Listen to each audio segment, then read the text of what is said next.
What's up, State Champs Nation? Welcome to another Anvil update. This is the coach, Tim Beckler, former Canton coach, Michigan High School Football Coaches Association Hall of Famer, with us all season long to break down our candidates. So we are starting to see some of the vote start to grow. In fact, a couple of the guys we're going to talk about today already have their fan base out there and voting for their guys. Remember, it's important to vote for your candidate in the Anvil Award competition, because if he's leading the vote, no matter what happens, and maybe we felt he wasn't playing as well and we wanted to pull him out of the top 10, we can't do it.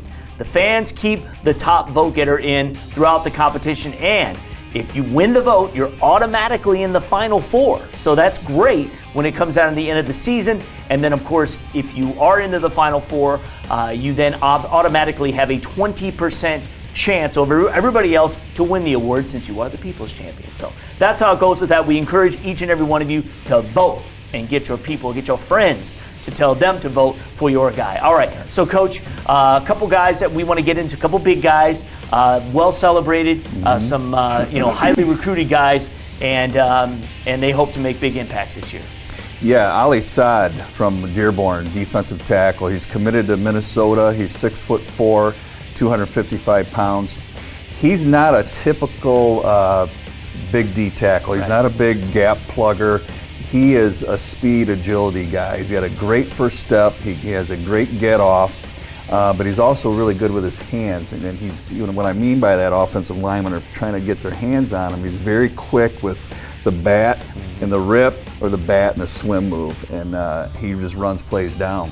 They did play my old team Canton in the opener, and I did talk to Canton coach Andy LaFata, and I said, anything to say about this young man? He goes, yeah.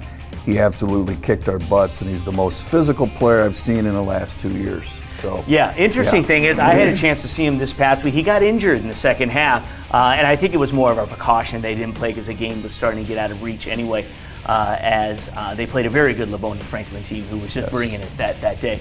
But yes, I agree with you wholeheartedly in the fact that he is, not your typical just, Snacks Harrison guy in there that's going to just, stop throwing. Right. He's very athletic, can kind of move around. They can move him in different places on the line, and that becomes really hard to game plan again. Yeah, he's got such a great first step, and then they play him smart. They don't just say, hey, go straight ahead. Right. He is usually slanting or angling one way or the other, and he beats people on that first two steps. And let's face it, as he transitioned, he had 27 offers or something along those lines. As he transitions to the next level, this is what college coaches want, that versatility, that athleticism from their linemen. Yes, and there's at 6'4", 255, and the ability to run. He can play multiple positions once he gets to college. Grant Toutant, 6'7", 320 pounds. I can't believe it. These kids are so athletic. 6'7". Yeah. This young man has a background in gymnastics and basketball, and it shows. I mean, how does a boy that big move like he does? Committed to Ohio State, let's not forget that. And Urban Meyer even said, when he was still the coach, he loved to recruit guys who played multiple sports. Absolutely. And, I think he demanded it. I don't think he wouldn't recruit anybody unless you played multiple sports. Yeah, and I 100% agree with that. But this guy has outstanding agility for a guy that's 6'7", 320. They pull him. He's a great pass blocker, obviously. He's so big and he's got such long arms. When he base blocks or goes to the second level, he gets there. And this young man is a road grader. Yeah.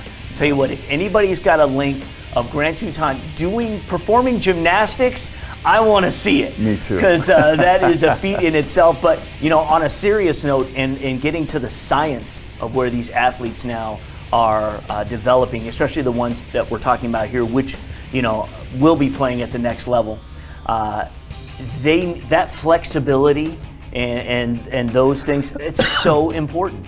It's amazing. When I grew up, if you had somebody over 6'5", 6'6", 6'7", it was like they're a little gangly and awkward and slow, at least where I came from. Yeah, right. It's unbelievable, these kids. Yeah. What does he have to eat to maintain 320 at 6'7", because again, like you said, Yeah. most of them, they can't eat enough. Yeah, and he's not a sloppy 320. He's a good-looking 320. Absolutely. Yeah. Okay, this is what it is, and this is the Anvil Award competition. So again, go to the website, statechampsnetwork.com. We've got our top 10 candidates listed there. You can see how many are voting for them. Both our guys this week are getting votes, and you need to kind of support your friends if they are a part of this competition as well, and show that they deserve to be on this list. We may have some changes at some point in the near future, which just means kind of like the Heisman race, that somebody can play their way back onto the list even if they came off for a little bit. So again, go to the website, vote. Coach, thanks for being here. Thank you. All right, we'll see you next week.